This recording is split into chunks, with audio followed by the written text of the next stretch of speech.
Wouldn't it be easy if you could put an ad up on Facebook and people from all over the world could hire you for your tutoring services? You just choose the area that you want to get found for, and voila, you have inquiries. This is what all of the Facebook supposedly gurus will tell you. Just follow their simple system, and you're going to have a book solid business in no time. The problem with this mentality is that they assume that you know who your target market is. And most tutors, they think of several different areas that they want to tutor without really being able to speak to anyone. So in this video, we're going to become clear on what we tutor and use Facebook to create content that people want to use to help build relationships with you.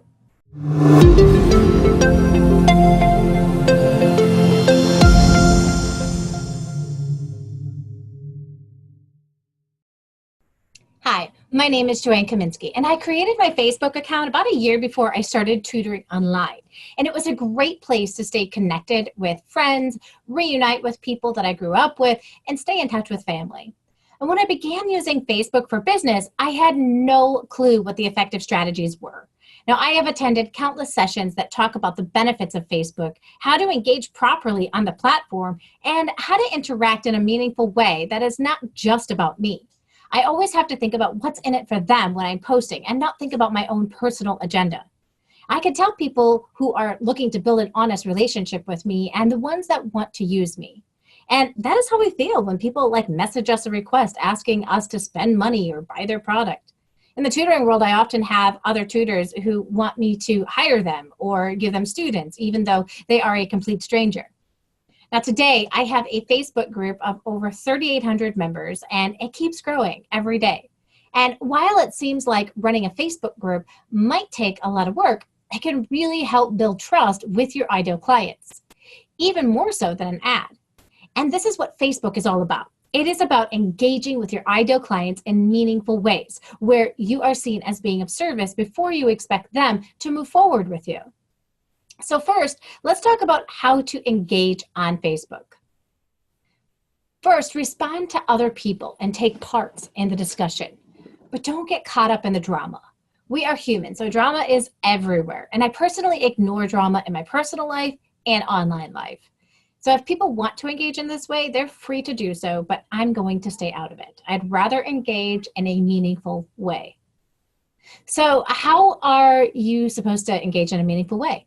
Well, post interesting stuff and respond. So you can find interesting things and share them. That's one of the easiest ways. 2, you can create content that your ideal client would appreciate. 3, create a survey and ask them their opinions about things. 4, show your personality, be yourself. 5, ask questions. 6, post pictures. 7, be consistent. 8, attract readers' attention with a point in your blog or a video that you have created, versus just telling them to read it or watch it. 9, use emoticons. 10, ask people to respond to something with a GIF. They love it. 11, pay attention to when your fans would be online. If you're targeting busy parents, they probably aren't going to be on Facebook during the day, but maybe in the evening. 12, use calls of action about 2 out of 10 times.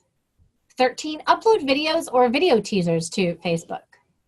14, use the scheduler to schedule posts at optimal times.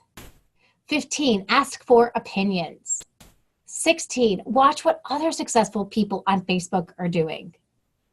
And 17, recycle your top posts. Now, what are some of the most effective ways that you have seen people engaging on Facebook? Was there a certain kind of post that you shared or valued? Tell me about it in the comments below. Now, if you have liked this content so far, please hit like, subscribe, and that little bell so that you can get notified when great content like this is released for tutors. Now, another way to engage with people on Facebook is through Facebook Live, and it's a lot of fun. In fact, I recently chatted with 3 tutors that are using Facebook Live to grow their online tutoring business.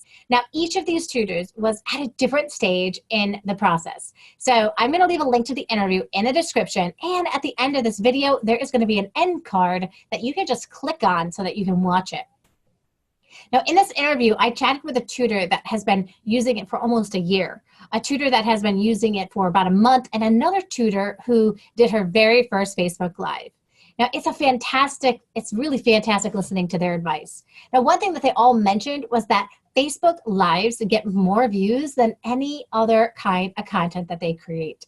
The other really cool thing is that you can engage directly with people in real time, which allows you to build relationships with them. Now, to get people to attend your Facebook Live, you can create an event and set it for the public so that anyone around the world can find it. You let people know several weeks in advance that you are going to be live, and then people are able to attend and join you and take part in the conversation. Now, it's important to plan out what you're going to be talking about. And this is not a turn on the camera and have no idea what you're going to say tool. Now, I asked the other tutors how they plan, and they mentioned that they have an outline of what they plan on talking about. Now, some people do a live question and answer Facebook Live call. Even in these cases, the tutor has some questions set aside in case no one comes live or no one asks any questions. No one wants to go live on camera and feel clueless about what they're about to talk about. Once you do a few lives, you're going to get more comfortable with doing them. It is natural to be scared about the process in the beginning, but don't let this stop you. You can do it. Now, the important thing, as with any strategy that you use, is to be consistent. The more consistent you are, the better the results.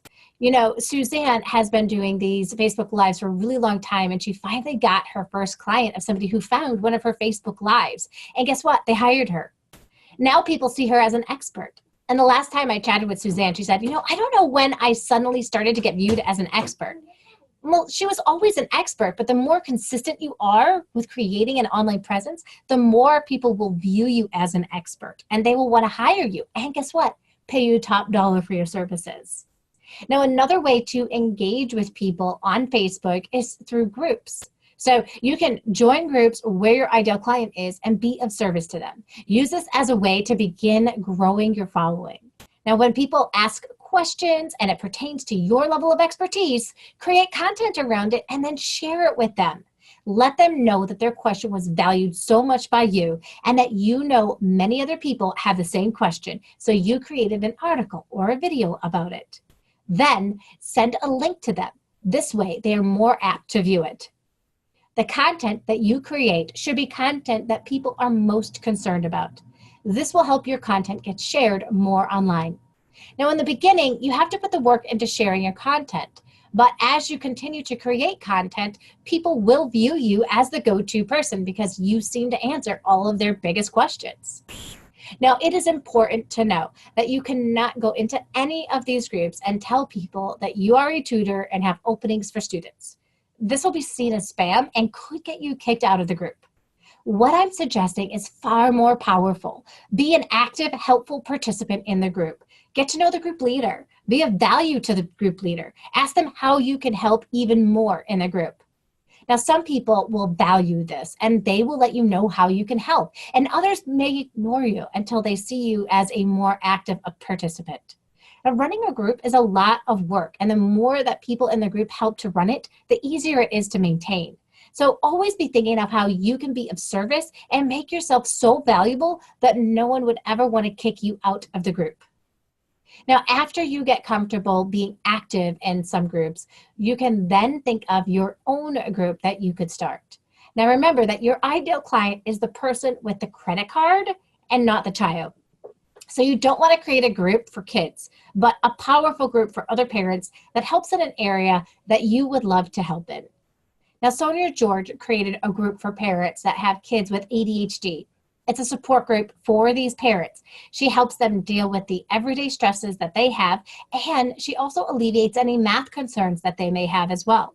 She's providing value to these moms and helping them stay positive with the everyday challenges that they have. A group like this that focuses on the positives instead of complaining, that focuses on solving problems, is exactly what they need. And it allows Sonia to be of value, be the person that they turn to if they have kids that struggle in math, and engage properly on Facebook. Now, the wrong way to engage with people on Facebook is to randomly friend people you don't know and then ask them to send you students or find out if they know anyone struggling with math and need a tutor.